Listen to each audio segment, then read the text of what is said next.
female voice, male voice, lolly voice, monster voice.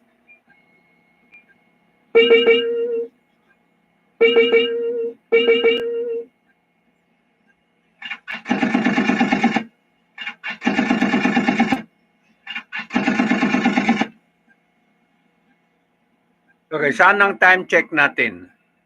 Okay, 2 minutos, pasado po alas 7. Okay, sa gabing ito, 22 ng Pebrero 2024. Gabi po ng Huwebes, no? Huwebes. Huwebes. Thursday. Okay, tama ba ako? Tama, oh. Tama po dito sa digital clock natin, no?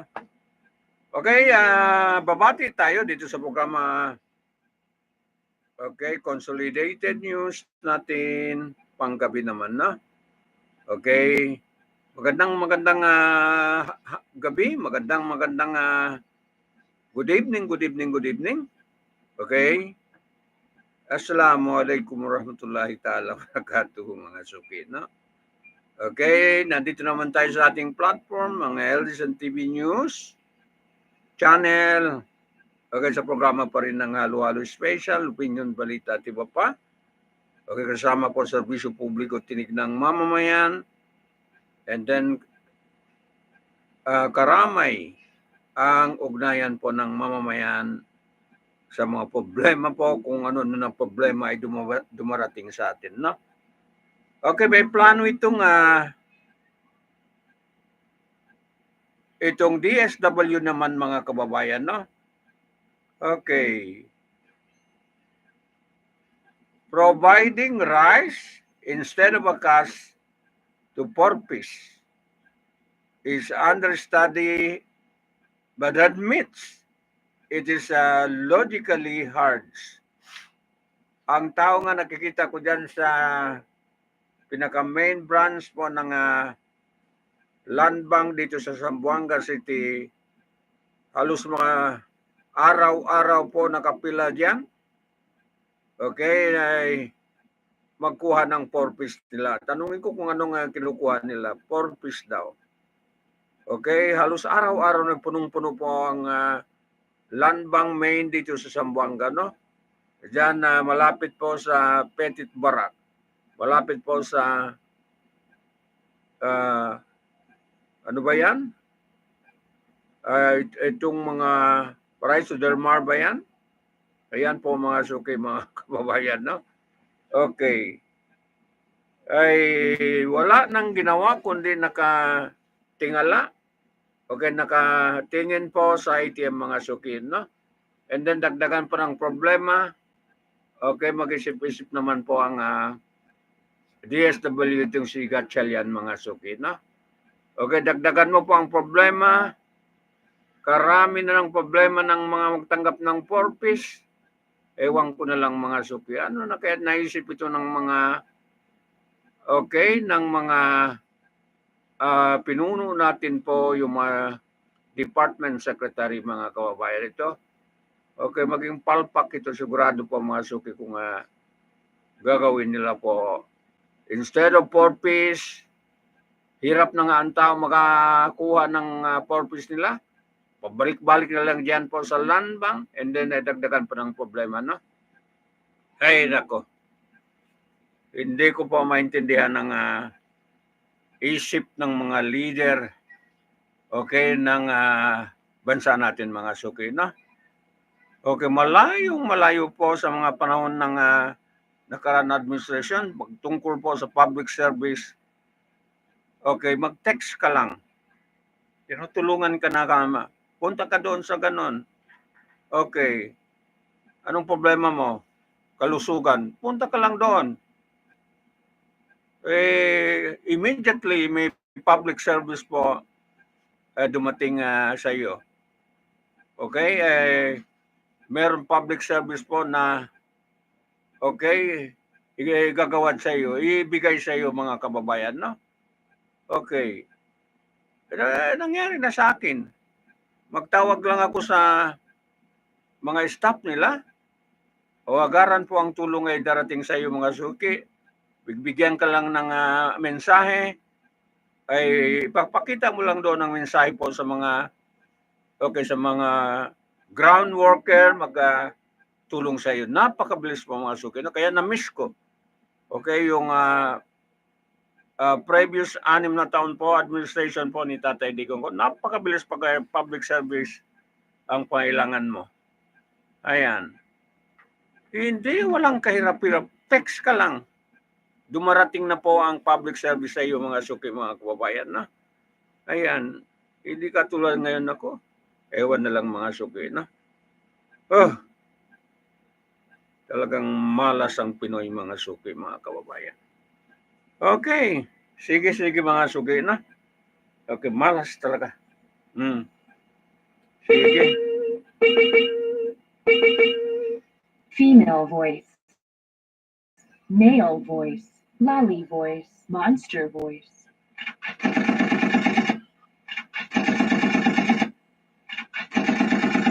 Okay, sa umpisa pa lang pag-assume ng office, mali na talaga mga suki, no? So hanggang katapusan kanito na mali. Okay, ang kalagayan natin mga suki, no? Okay. So paano natin makorek yan sa sunod na election mga suki, mga kababayan, no? Okay, napangahinayang. Kung si Sara lang ang maging presidente natin, okay, kung hindi siya nakuan, palagay ko masarap ang buhay natin mga suki, no? So ganun pa man, okay, mandate yan, no? Mandato po ng taong bayan, mahigit 36 boto po nakuha ni PBBM mga suki, na. So mandato yan. Magtiis tayo hanggang 2028 mga kababayan, na.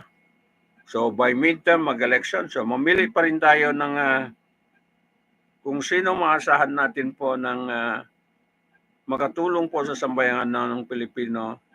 Okay, mahigit ilang 115 na ba tayo? 110 pa rin plus. Palagay ko mas mataas na. Mga 111 na tayo ata mga kababayan. Million Filipinos nakatunganga. Okay, mga suki. Nakatunganga mga kababayan. No? Wala man na tulong sa sambayanan po mga suki. Ako hindi ako nakaranas. No? Mag2 taon na wala po mga suki. Ayan. Sa totoo lang. Malayo po sa panahon ni Tatay Digong, na.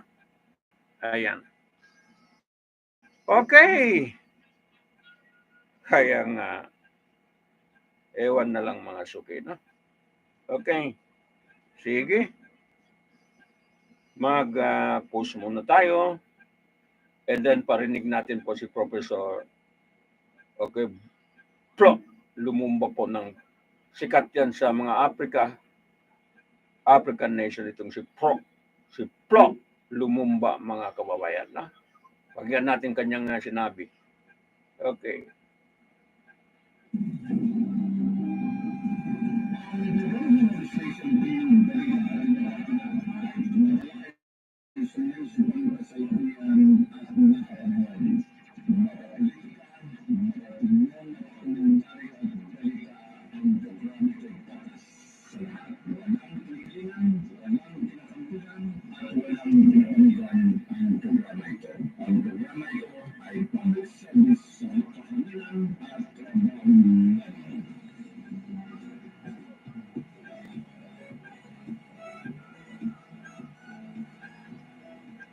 Okay, nung mga panahon yun, ng pandemic, ayan, ang support po ng pagkain, hindi po maubos makain. No? Yung minsan, pinamigay na lang namin po sa i-donate ba? Yung hindi makain po, i-donate na lang namin sa iba. Nung mga panahon na pandemic mga suki, na. Okay, ipamigay sa mga kapitbahay, ipamigay kung kanino-kanino po yung mga panahon yun, no? Okay. Sobra-sobra po ang pagkain sa pagkainan mga suki, no? Ayan. Okay, ngayon salat. Salat po mga suki, no? Okay, pakinggan natin si Professor Lumumba, mga kababayan, no? Okay. Okay, sikat na professor po sa Africa ito, no? Okay. Pakinggan natin siya kung anong komentaryo niya tungkol po sa problema po sa Middle East. Ayan. Is the answer to this problem. An organization such as Hamas, Hezbollah, and many others, which will mutate, will always threaten the peace of Israel. And what Israel deems with as peace will always be peace that means nothing. There'll be no peace that they desire and deserve. In my view, therefore, two-state solution is the answer to this problem. Tatlong beses An marinig ka. organization such as Hamas, Hezbollah, and many others, which will mutate, will always threaten Tatlong beses marinig the peace natin. of Israel. And what Israel deems with as peace will always be peace that means nothing. There'll be no peace that they desire and deserve. In my view, therefore, two-state solution is the answer to this problem. An organization such as Hamas, Hezbollah, and many others, which will mutate, will always threaten the peace of Israel. And what Israel deems with as peace will always be peace that means nothing. There'll be no peace that they desire and deserve. In my view, therefore, two-state solution is the answer to this problem. An organization such as Hamas, Hezbollah, and many others, which will mutate, will always threaten the peace of Israel. And what Israel deems with as peace will always be peace that means nothing. There'll be no peace that they desire and deserve. In my view, therefore, two-state solution is the answer to this problem. An organization. Okay, kung makinig lang, if only Israel listening, okay, like the voice of Professor Lumumba, wala na tayong problema sana. Ayan, resolve ng problema yan. Kaya kagaling ng mga binitawan po, idea, okay, recommendation, opinion po ni Professor Lumumba, mga kababayan. Pero hindi kasi makikinig. Ayan. Dahil po sa katigasan po ng at sa mga napaka-ambitious nila mga suki na. Ayan. So, yan po si Professor Lumumba. Okay, ng pinanganak po sa Africa. Isang African, okay, ang kulay niya itim mga kababayan. Pero ang utak hindi itim. Hindi po itim ang utak niya. Utak ng peace, utak ng kapayapaan, ang utak po ni Professor Lumumba. Na? Okay, maanghang lang ang mag-deliver ng speech. Pero mga puntos, okay, mga wisdom, ang mga salita po binibitawan ni Professor Lumumba, mga kababayan. Na? Ayan. So, okay, mag-pause muna tayo, sandali lang, sa ating programa kung ano naman isunod natin. Na?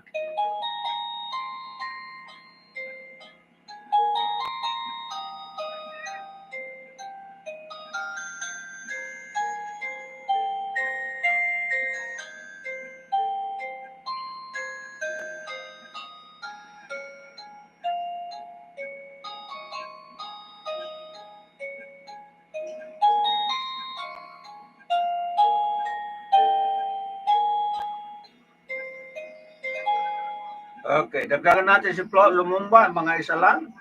Okay, baka may clay naman. Ayan. Female voice, male voice, lolly voice, monster voice.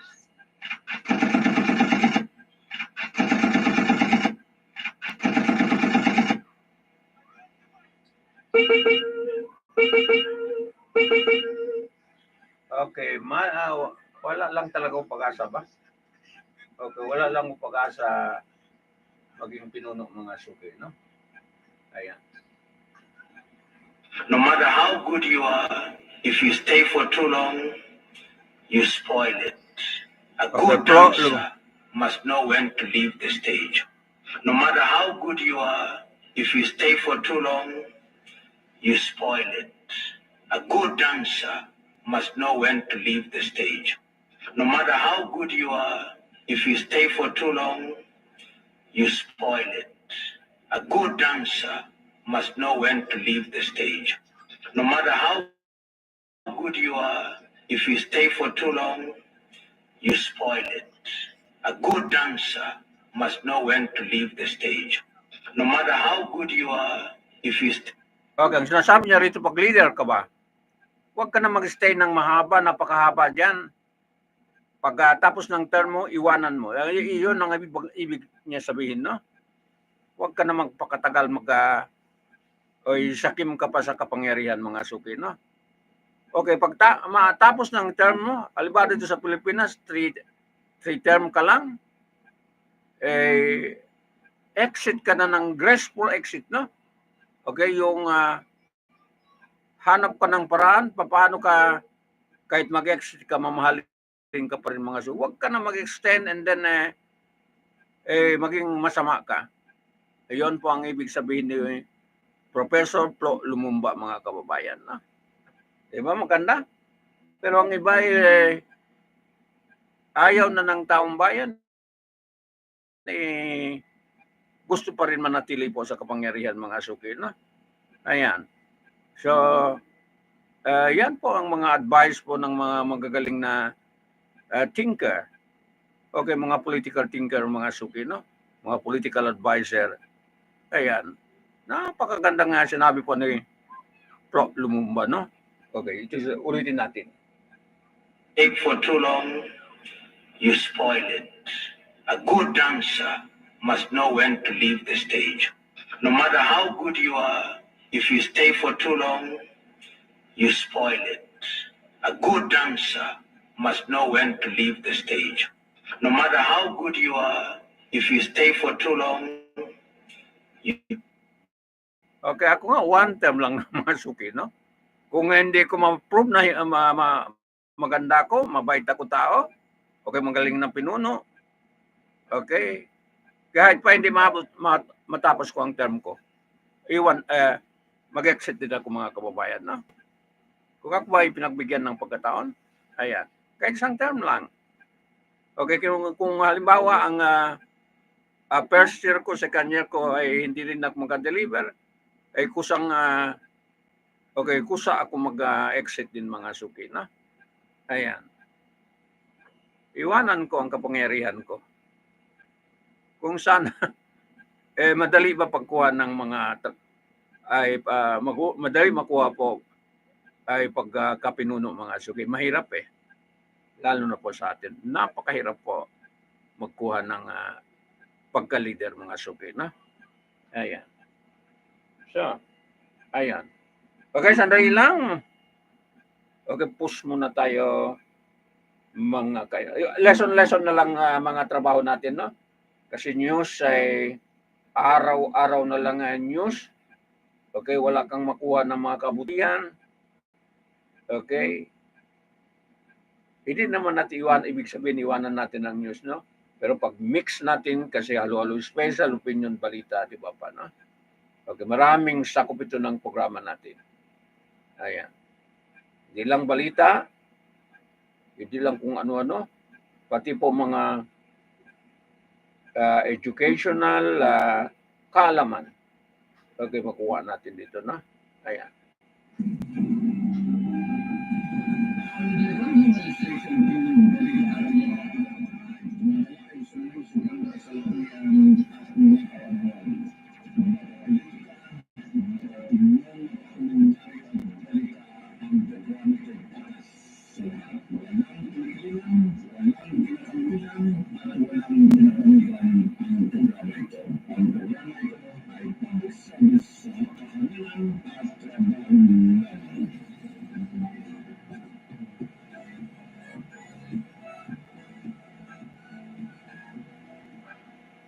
female voice, male voice, lolly voice, monster voice. Yung iba nga sa atin, sinusuka ka ng taong bayan, ayaw na ayaw sa iyo ng tao, gusto pa rin manatili, pinipilit pa rin manatili kahit anong paraan, no? Huwag ganon. Okay, sundin mo yung advice po ni Professor Flo Lumumba, no? Okay. So, okay. Yun kasi ang pag mga pasok ka sa politika, reforma po ang pangunahin mo, no? Kung paano reforma mapabuti yung constituent mo, okay, paano mapabuti yung rakyat mo, paano masenso ang rakyat mo, paano makatikim po ng public service ng rakyat mo pamagitan po ng pondo ng bayan. Iyon po naman ang intention po ng governance, no? Okay. Ayan. Iyon ang intention po ng purpose mo as public administrator po ng iyong bayan o iyong probinsya. Iyon po ang ibig sabihin, mga kababayan. Ayan. Okay, saan na pupunta? Okay, mga kababayan, na. Sige.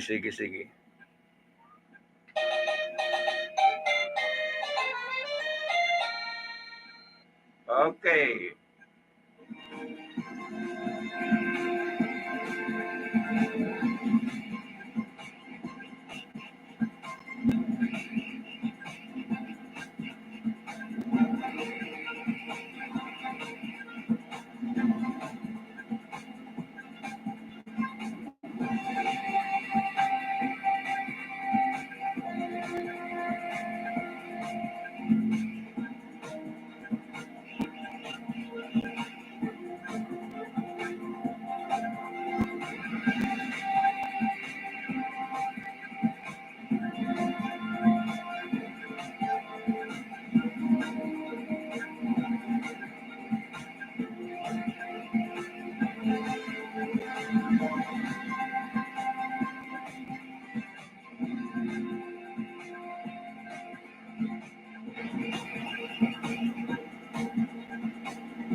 It's 1927.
Okay, ang sunod na iparinig natin, okay, sa mga nakikinig, government manipulation, no?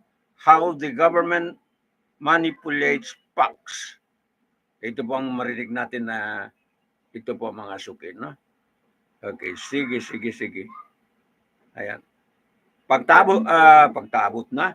Pag dumating ng oras na 1 o'clock, 1 o'clock, isang oras, itigil ko ng programa na.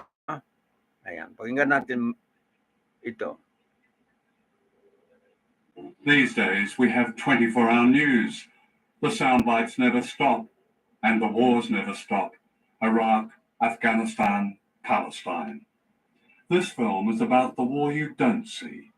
Drawing on my own experience as a war correspondent, it will look mainly at television, concentrating on the most popular channels in America and Britain.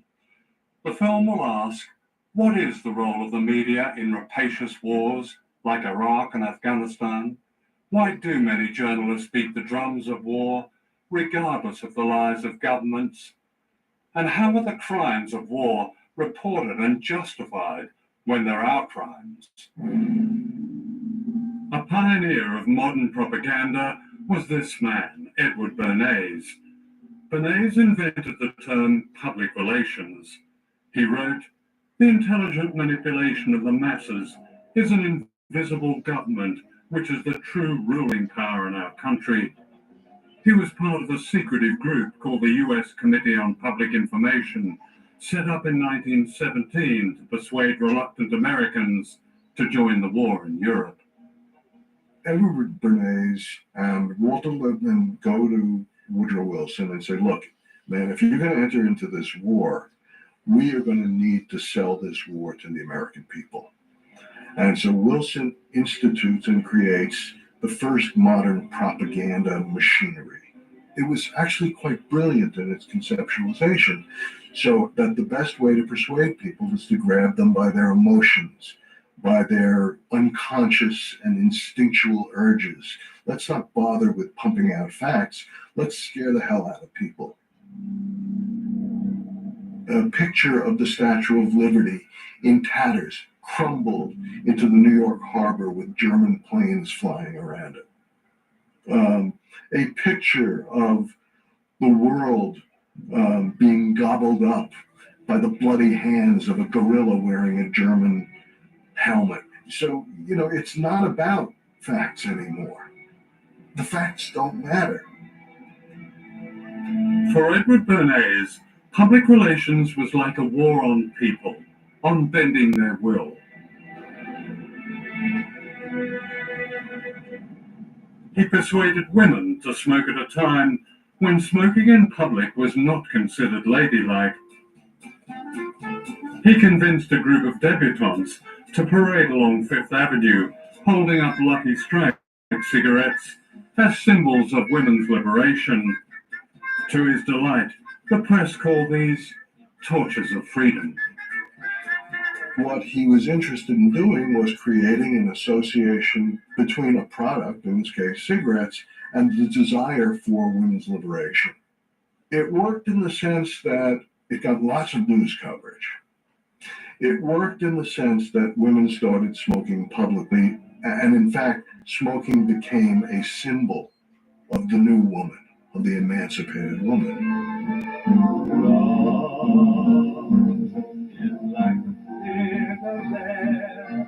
You don't know you held my heart alone between your fingertips. Iraq, March the 20th, 2003. The creation of illusions and the selling of war had come a long way since Edward Bernays. The selling of this invasion depended on the news media to promote a series of illusions, like the link between Saddam Hussein and 9/11. This is the Pentagon, which spends almost $1 billion a year just on advertising, recruiting, propaganda, the selling of war. There are Pentagon contracts with news organizations in terms of how to manipulate the news. There are Pentagon officials involved in press releases that go to the media, in which intelligence is used to manipulate public opinion, which is a violation of the charter of any intelligence organization. Then you have retired generals who serve as press spokesmen for all the networks, and they're it's never revealed which military-industrial firms they work for. Central to this is the co-opting and spinning of a media regarded as the freest in the world. Showdown Iraq. If America goes to war, turn to MSNBC and the experts. If we journalists, including myself, had right from the get-go, from the opening pot, had started asking the kind of tough, digging, aggressive questions we should have been asking, and doing our reporting, rather than just being kind of stenographers, go to a briefing, have an official say something, put it in the paper next day. If we had done our job, I do think a strong argument can be made that perhaps we would not have gone to war. The attack on Iraq was sold by these two men. The blueprint for... Okay, ipaliwanag ko lang doon na yung ganun ng kadelikado ng news, no?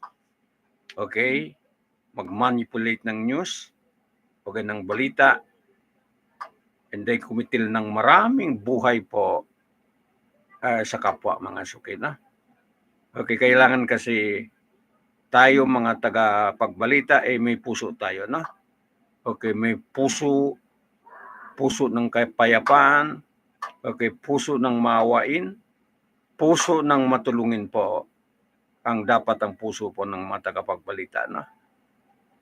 Yung mga ganito, can you imagine million, hundred of thousand ng nakitil lang namatay dahil po sa pagbalita po, sa pag-manipulate mo ng balita. Okay, ganun po ka-dangerous po ng itong profession, okay, profession po ng tagapagbalita mga suki, no? Ayan. Lalo na po ang nasa isip mo, okay, ang brain mo ay puro kwarta ang nasa utak mo.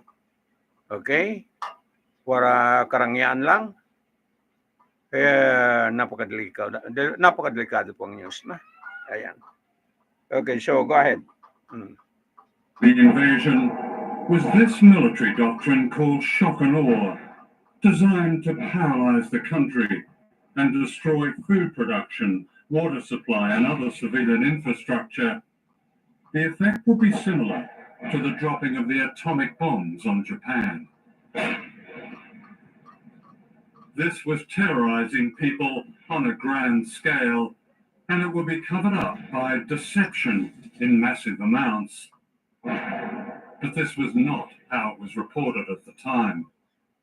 Scores of American reporters have now joined U.S. military units in Kuwait as part of the Pentagon's effort to make any war with Iraq what the Pentagon calls a media-friendly campaign. A new word, embedding, entered media language in the planning for the invasion. Most of the reports that viewers saw came from within a system in which media organizations agreed to certain conditions laid down by the Ministry of Defense in London and the Pentagon in Washington. At the time that our forces crossed into Iraq, we had some 700 reporters embedded throughout our military formations. Embedding was important for that conflict for a number of reasons. One being that we knew we were going up against an enemy that was somewhat masterful at misinformation, disinformation. We have a number of correspondents in bed with our troops across the region. And very deeply embedded in a personal way with the Marines that he's traveling with. I love this expression for the Iraq War, the embedded journalists. Well, too many journalists have been in bed with the administration on a variety of issues. I would say 80 to 90% of what you read in the newspaper is officially inspired. If they're covering the intelligence community, for example, and they become critical of the CIA or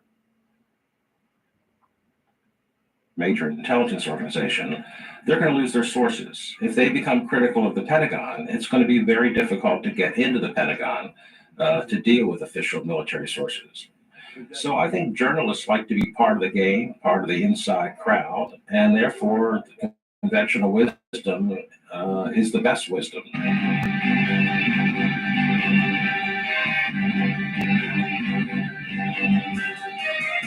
24-hour news in particular is a system that is the most easy to manipulate. 24-hour news is a giant echo chamber.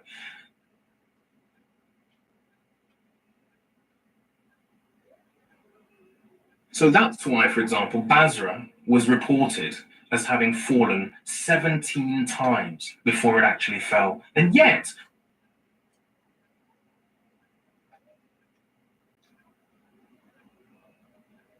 in 24-hour news, when you're reporting it for the 7th time in that chain of 17 times when the city has fallen falsely, the fact that it's been wrong the previous 7 times just doesn't matter. American armor is moving at will across whole swathes of Baghdad.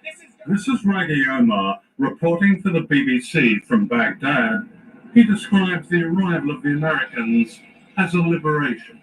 People have come out welcoming them, holding up V signs. This is an image taking place across the whole of the Iraqi capital today. But it was not happening across the rest of Iraq. This was another illusion. The toppling of the statue of Saddam Hussein was seized upon by the invading force as a target of opportunity. What was not news was a US Army investigation describing how they exploited what they called a media circus. There are almost as many reporters as Iraqis, says the report. It was an American PSYOPs officer who ordered the statue brought down. The resulting TV pictures gave no sense of the bloody conquest of Iraq that was already well underway. I didn't really do my job properly. I think I'd hold my hand up and say that one didn't press the most uncomfortable buttons hard enough. As you described the arrival of the Americans, you didn't tell us the story of how that whole statue was itself manipulated. Why not? The entire live cameras of the world's press were on the balcony of the Palestine Hotel. And that was really the only events that they saw about Iraqis coming out. So it was a sort of made-for-TV moment. And the most telling moment in that whole day was when an American soldier climbed up a crane and put the American flag over the statue's face. Because in fact, that was a true iconic moment of what had happened, that America had taken ownership of Iraq. In Britain, Blair and Bush's invasion was applauded as a vindication of them and their strategies. He said that they would be able to take Baghdad without a bloodbath, and that in the end the Iraqis would be celebrating. And on both of those points he has been proved conclusively right, and it would be entirely ungracious, even for his critics, not to acknowledge that tonight he stands as a larger man and a stronger prime minister as a result. It is absolutely, without a doubt, a vindication of the strategy. It was a vindication for him. Those who said...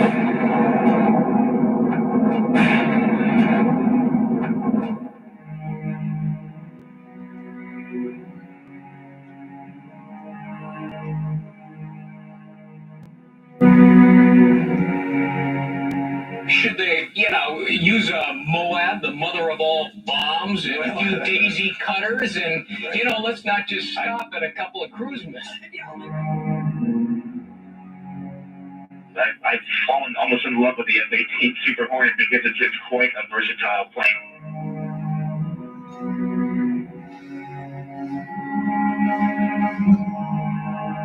I got to tell you, my favorite aircraft, the A-10 Warthog. I love the Warthogs.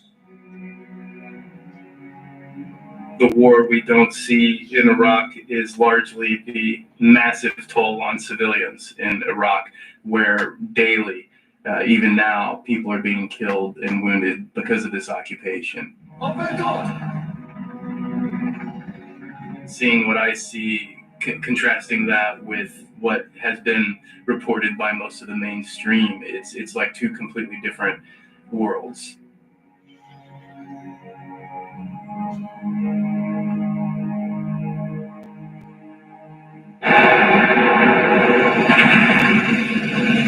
In 2004, American Marines twice assaulted the city of Fallujah, the second time with British forces. A nightmare unfolded. The Americans made the city a free fire zone. The UN reported that 70% of the houses were destroyed and those standing were riddled with bullets. Thousands of civilians were killed.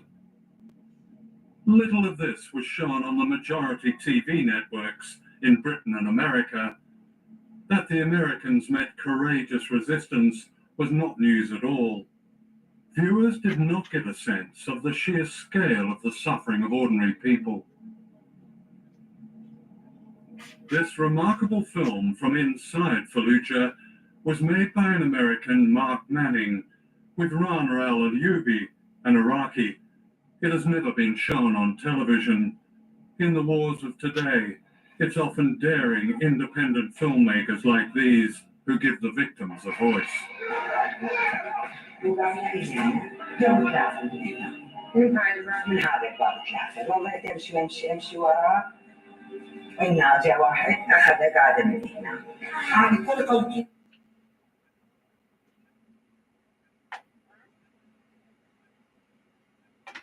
Hello, good evening. Lane from Gcash. This call is recorded for quality assurance purposes. Can I speak to Dr. Magdamahan?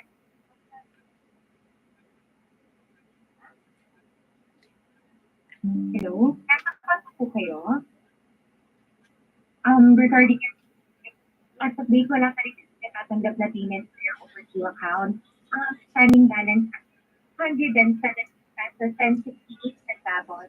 At na-due pala February 9, kaya po bang bayaran na madagdagan yung outstanding balance? Bakit napinto mo napunta rito ang call ito? Tumawag po sa secretary about your outstanding balance for your GTF account.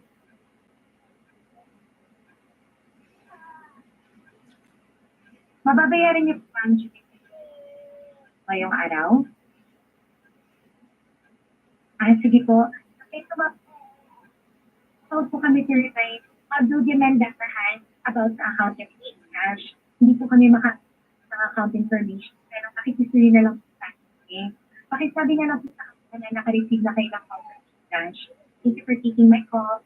Bye.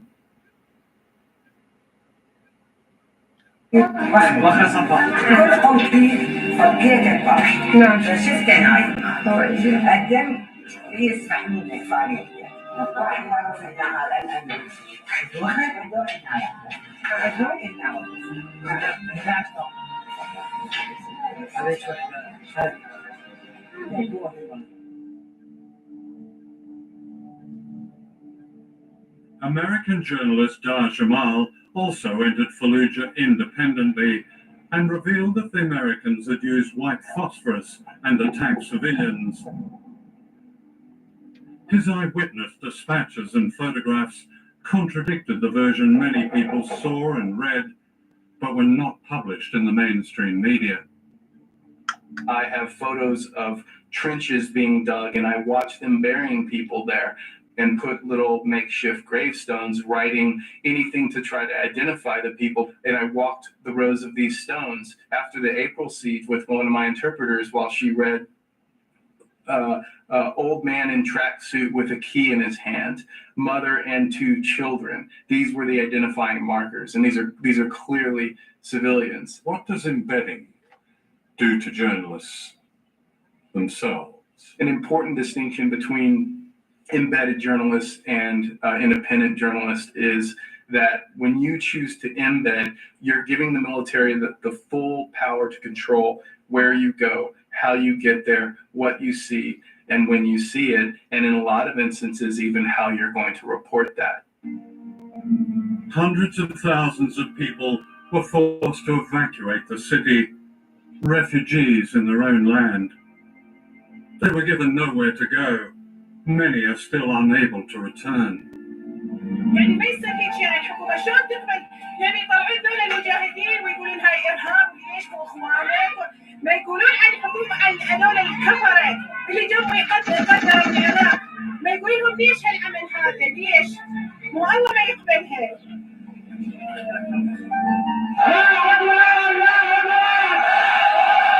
Evidence that the invaders had terrorized civilians was provided by Al Jazeera and other Arab TV networks, whose fearless, unembedded reporters and camera crews became a threat to military propaganda. They gave voice to people who refused to be portrayed simply as victims. تفضل يا بوش، شوف هذه المآسي، ترضى بهالشيء؟ ترضى بهالشيء ظلم؟ أنت أخو عندك إنسانية؟ إذا عندك إنسانية تقدر تشوف طفلة وهي تصيح ماما بابا؟ وين الإنسانية؟ وين الضمير؟ I happen to be, I think, the only journalist in the world that has seen the bombing of Al Jazeera Arabic's bureaus in both Kabul in 2001 and in Baghdad in 2003. The case of the bombing of the Al Jazeera office in Kabul was, without doubt and categorically, a direct targeting of those journalists to shut them up and possibly kill them. Al Jazeera had informed Washington. Every news organization provides Western military commanders with exact coordinates of where their journalists hide. But the point about the bombing of the Al Jazeera Arabic office in Kabul was that they were given a warning to get out. So that was a clear targeting of a journalistic organization and personnel to get them off the air. Journalists who refuse to go along with the military are often those who report the real news. In August 1945, a public relations spectacle was staged on the USS Missouri in Tokyo Bay, in which General Douglas MacArthur ostentatiously took the surrender of the Japanese. The embedded media were told to attend. Cameramen and reporters of many countries record this historic moment. An Australian reporter, Wilfred Burchett of the London Daily Express, refused and set out on a perilous journey for the ruins of Hiroshima. The official truth of the atomic bombing was presented in this New York Times report, which claimed that radiation sickness did not exist. The reporter who wrote the story was later revealed to have been secretly on the payroll of the US War Department. Burchett's historic scoop had exposed the lie. There was, he reported, an atomic plague. I interviewed Wilfred Burchett in 1983, shortly before he died. It was, I think as I described it, it was like a city, not a bomb city, it was like a city which steamrollers, just flattened everything out of existence. What I was seeing there, and this feeling sort of grew into me as I walked around there. I looked at people, here, this is the last minute, what happened in the last minute of World War II. It would be the fate of cities all over the world in the first hours of World War III. What happened to you personally in Japan after that was published? I went back to Tokyo by train and arrived just as there was a press conference being held to deny my story, because the official line was that there was no such thing as atomic radiation. And that the denial of that story has gone on for decades. It's always still going on. The media consensus was that the atomic bombs had brought the war to an end, but official files told another story.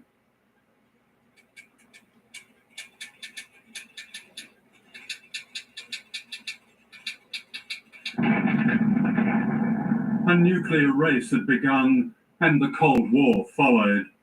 Based on the propaganda of fear, it was a war we never saw but was always threatening. And we never knew how close America came to using nuclear weapons again.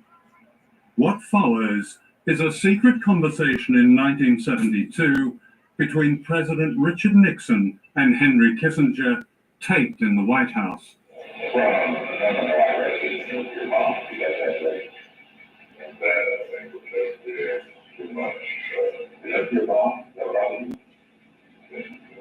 I just want you to think big, Henry, for Christ's sake. Thinking big was what the Bush administration did in February 2003. This is U.S. Secretary of State Colin Powell of the United Nations promoting the invasion of Iraq with an extraordinary theater of the absurd. Iraq declared 8,500 liters of anthrax, but UNSCOM estimates that Saddam Hussein could have produced 25,000 liters. Nothing of what he claimed was true. All these pictures were meaningless. Saddam Hussein's intentions have never changed. He is not developing the missiles for self-defense. These are missiles that Iraq wants in order to project power, to threaten, and to deliver chemical, biological, and, if we let him, nuclear warheads. This irrefutable, undeniable, incontrovertible evidence today, Colin Powell brilliantly delivered that smoking gun today. It was devastating. I mean, and overwhelming abundance of the evidence. Point after point after point. He just flooded the terrain with data. Did Colin Powell close the deal today in your mind for anyone who has yet objectively to make up their mind? I think for anybody who analyzes the situation, he has closed the deal. Colin Powell's incredible performance was never seriously challenged in the American broadcast media, of which Rupert Murdoch's Fox Television is the biggest network. Like the rest of the Murdoch empire, it backed the invasion. We expect every American to support our military, and if they can't do that, just shut up. How do you steer this thing? I mean, you have a stick, is that right? Sure. We have But the cartoon journalism of Fox can often overshadow the fact that the respectable media has played a critical part in promoting war.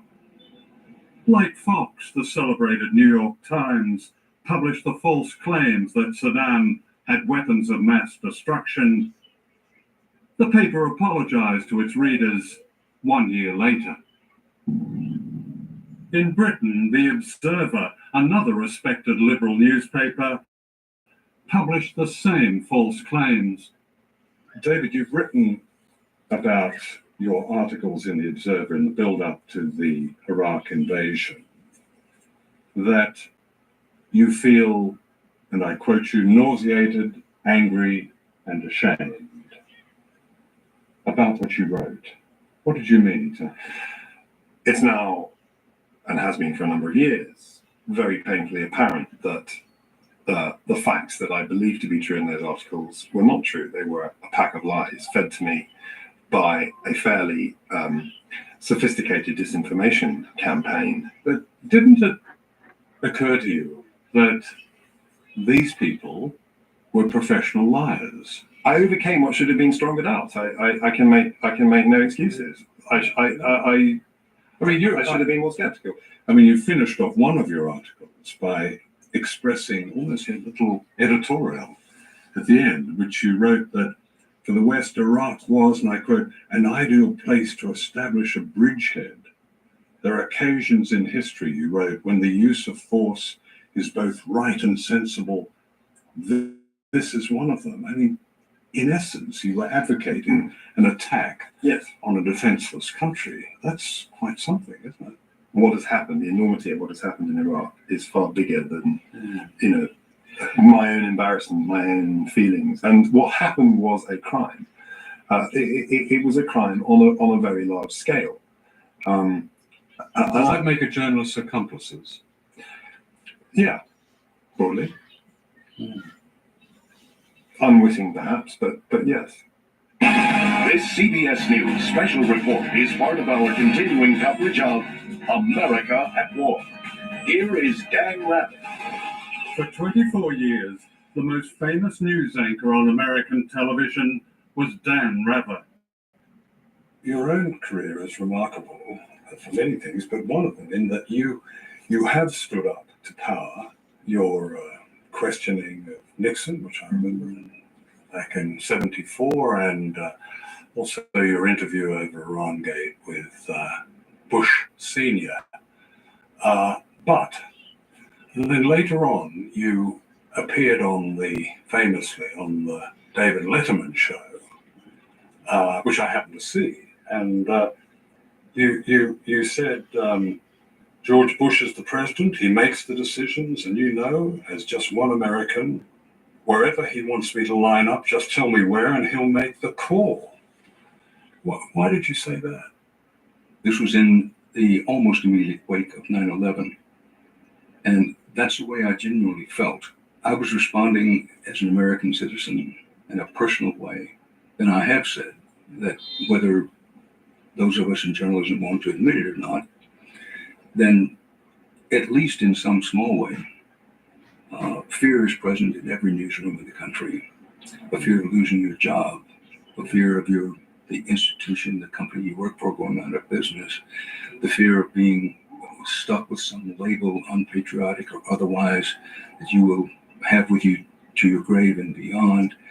The fear that there's so much at stake for the country that by doing what you deeply feel is your job will sometimes be embarrassing. All of these things go into the mix. But it's very important what you say, because I firmly believe that I'm not the vice president in charge of excuses, that we shouldn't have excuses. What we should do is take a really good look at that period and learn from it and, suck up our courage. Charles Hanley, who won the Pulitzer Prize for reporting, was in Iraq in January of 2003, and he went to all the sites that had been named by Bush officials as suspicious sites, Al Tuwaiba and Fallujah. He went to every site that had been named by George Bush, Cheney, Rice, Colin Powell, and he found that in every case, they were still sealed since 1991 when they had been sealed by UN inspectors. He filed a report on January 18th. It went to every major newsroom in the United States because it's the AP, which goes to every major newsroom in the United States. Got no pickup. It didn't fit the script. It didn't fit the script. It got virtually no pickup. It didn't fit the script. We were going to war no matter what. I think that if good media coverage, good journalism that tells truth to power can make a huge, huge difference. So do I think that we would have gone to war if the media had done their job and had challenged not just the lies about weapons of mass destruction, but the lies about how Saddam kicked the inspectors out in 1998 and the whole litany of propaganda that led up to March 20th, 2003, the launch of the war. I think if the media had been challenging that, I think we would not have gone to war. Jeremy Paxman said last year he and the rest of the media had been hoodwinked in the run-up to the invasion of Iraq. Is that something that you would agree with? Well, what I think I would say about that is that clearly we did not realize until much later in the day that the weapons of mass destruction were not there. And of course, there was the so-called dodgy dossier as well. So there is quite a body of evidence to build up to suggest that the media certainly were taken in by the claims that were coming from government at that point, yes. Why didn't the media get it? Why didn't the BBC get it? I think that we didn't get it partly because of lack of access. If you want to find out what's happening, then you really need to go there and do some first-hand reporting, which wasn't possible in the run-up to the war in Iraq. But the crucial facts were available. The Chief United Nations Weapons Inspector in Iraq, Scott Ritter, gave me this interview 4 years before the invasion.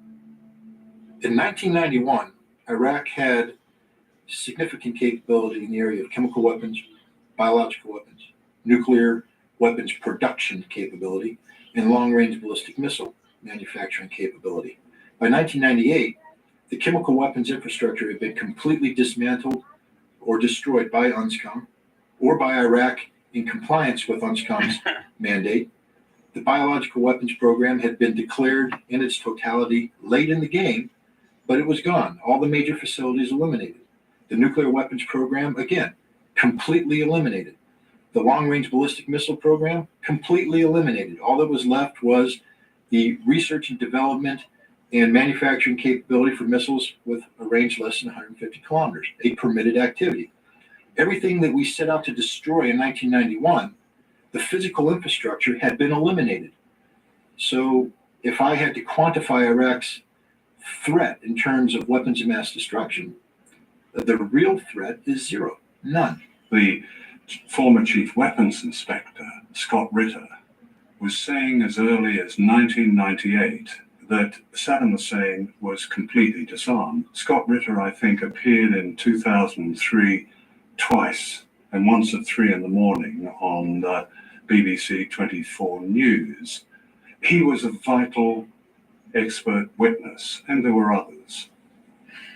Well, I don't know why Scott Ritter didn't appear more, but he clearly did appear at times. That's the question for the BBC. Why weren't those who were Why weren't those witnesses voices heard? Yes. Well, because there were also other voices that we were putting on the air, Unscombe, Mohammed Al-Baradei, Hans Blix.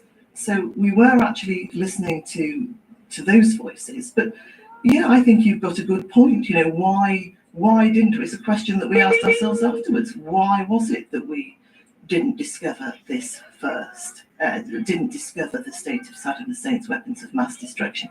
I think what critics of that would say is that the broadcasters, notably the BBC, echoed or amplified the lies told in the run-up to the invasion, rather than investigating itself. What the BBC, though, have a duty to do is to report what governments and their representatives are saying, which we, of course, did. We were just reporting quite legitimately the claims that people at the time were making. They weren't legitimate claims, though. They were in the mouths of legitimate leaders, though, and therefore we had a duty to report that. But those leaders, both of them you mentioned, Blair and Bush, have long been discredited. I mean, isn't it the BBC's role, as well as reporting what politicians say, to hold power to account? Of course it is. It's the BBC's duty to scrutinise what it is that people say. We're not there to accuse them of lying, though, because that's a judgment. No, that's not being suggested, that you make a judgment. The point is that it appears now that those important journalistic challenges were never made. It's not up to me to make a judgment. We're there to report what their claims are and hold them up to scrutiny and investigate. In August 2002, ITV reported a warning by Vice President Cheney that Iraq would soon have a nuclear weapon. And that was nonsense. But it was presented uncritically as news. Wouldn't you say that that contributed to the invasion that happened the following March? It might have done, but with respect, not our fault. I mean, I don't believe that you're suggesting, are you, that we should completely dismiss the words of arguably the second most powerful man in the Western world? We reported it. We didn't necessarily agree with it. We reported it and allowed our viewers to make up their minds as to whether this was about telling the truth or not. No, but that's not fair on viewers, is it? Because they may not know what we as journalists know or ought to know, that this was an extremely dodgy politician who was making extraordinary claims. If we knew it, we should have said so. If we didn't know it, we can't. And that applies across everything. But you're absolutely right in one regard. We shouldn't take things at face value. We should do our best to investigate. And when we do know, we should tell our viewers. Of course we should. That's part of the process of being a journalistically based organisation. I mean, I was thinking of Blair's many statements. One on the 29th of January 2003, ITV News reported Blair as saying, "We do know of links between Al-Qaeda and Iraq." These links, as you know, didn't exist. I mean, we're getting into the realms of sort of semantics now, but if he used the word links between the two. Your quotation, not mine. Well, I think that was a quotation from ITV News. From Tony Blair. Links. Now, links can mean 1,000 things. It doesn't necessarily mean a bond of support. There were no links. Well, I'm sitting here across you. You're telling me that. I would say to you, well, show me that there were no links. Show me that they'd never. Show me that they've never. Even those claiming links said there were no never links. been any communications of any kind between those two organisations. It's impossible to do that, and he chose his words carefully. And of course, Well, they're not careful. We do know of links between Al Qaeda and Iraq. yeah, but the word links could mean 1,000 things. Is the point I'm saying here. And you're not suggesting, I'm sure, that we shouldn't have reported what the Prime Minister was saying. You were talking about semantics a little while ago. Well, I find it virtually impossible to believe that Britain could have got away with the invasion of Iraq if the media had been doing its job. When Blair was standing up and saying our policy in the region was to bolster the forces of democracy, I mean, really, the proper reaction to that would have been to burst out laughing. There's simply no history of that at all. Britain has been on the side of authoritarian repressive regimes. They are our allies. The Omanis, the Saudis, the Egyptians, they are our allies, not the more democratic, more liberal forces in the region. And I think that if journalists had even had a slight interest in looking at the history and in looking at what the government was actually saying at the time and what the evidence was at the time, they would have reported things in such a manner that the government just would not have been able to have got away with what they did.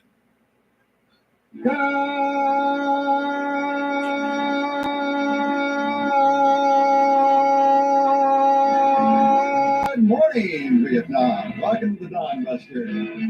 This was the Vietnam War, which I reported. A new military jargon, collateral damage, was designed for the media and to cover up the scale of the industrial killing of up to 3 million people and the terror of indiscriminate bombing, often known as turkey shoots. The longest bombing campaign in history happened here in North Vietnam, mostly unseen from outside. This is a photograph of the town of Ham Long in the north. Not a building remained, only bomb craters. Pictures like this were seldom published.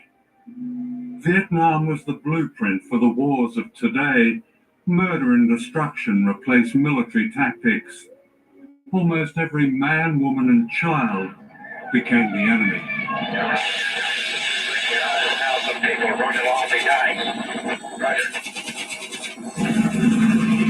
It was time that we recognized ours was in truth a noble cause. As in previous wars, public memory of the Vietnam War was greatly influenced by Hollywood, The Deer Hunter, Platoon, Good Morning Vietnam, The Green Berets. All these films perpetuated an illusion, turning fiction into truth. The theme was fake heroism and self-pity. The invader as victim, purged of all crime. Today, a series of Iraq war movies follows the tradition. The current Oscar winner, The Hurt Locker, is the familiar story of a psychopath high on violence in somebody else's country, where the suffering of its people barely exists. What I saw was a film that was a complete celebration of the lone lunatic, but who ultimately, is the quintessential American hero. Because lone lunatics are very big in this country. We even elect them president sometimes. This film is a film about killing, in which killing is completely incidental. And this is a war that was orchestrated purely for profit and for oil and for ownership of other people's resources and for control of global resources. A public inquiry into the killing of Baha Musa, an Iraqi hotel worker, has been told that British soldiers have tortured and killed prisoners.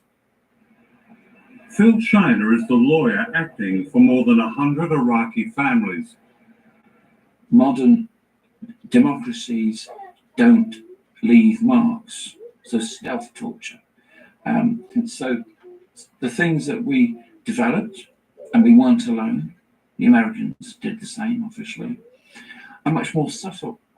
Leaving someone hooded, putting someone into a war standing position, depriving them of food and water, etc.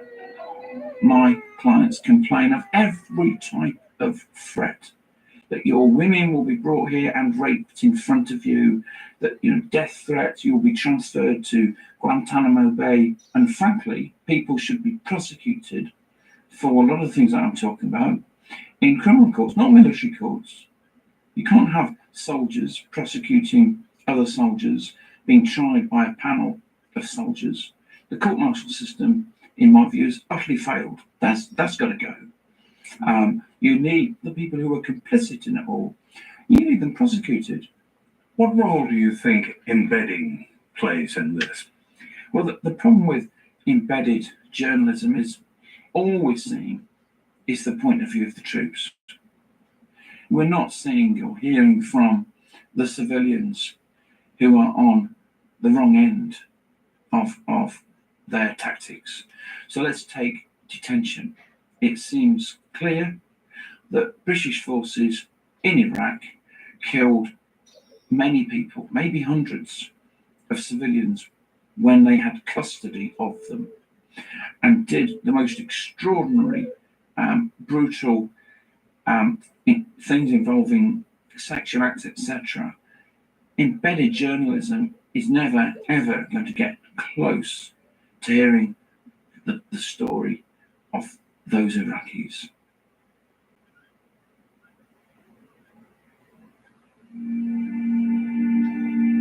Going to get close to it. Okay, gusto man natin na pahabain pero wala na akong oras. Okay, overtime na po mga kababayan. Okay, at least kahit partial. Okay, makakuha tayo kung anong ibig sabihin po how the government manipulate facts. Okay, no? So, nangyari na po yun kung saan-saan sa daigdig. Okay, so ito na po.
Okay, paalam na tayo dahil overtime na. Paalam tayo po dito sa programa natin, sa Consolidated News natin. Part pa rin, no? Okay, ng programa po Halo-Halo Special, Opinion, Balita at iba pa, no? Kasi may iba pa. Kaya marami tayong kino-cover dito po sa ating programa, no? Okay, sa serbisyo publiko, kasama sa serbisyo publiko, tinig ng mamamayan. And then, ugnayan natin sa, okay, mamamayan, mga suki, na. Okay, shout out po sa lahat po na magmamahal sa programa natin, na. Okay, malapit ng birthday ko. Okay, ayan, i-guess na lang kung pang ilang taon na po tayo, na marami nakakaalam. Kasi lagi kong, okay, na-announce dito po sa programa ko. Ayan. Okay, bago tayo magpaalam, ito lang, sandali lang, no? Tapos na pala. Paalam na kasi tapos na. Ayan. Okay, wala tayong masamang tinapay. Okay, balita lang po, no? Ang hawak natin. So, yan po, mga suki, mga kababayan. Okay, this has been Abs Namahan lamang po, no? Okay, bye-bye na. Friday bukas na. Administration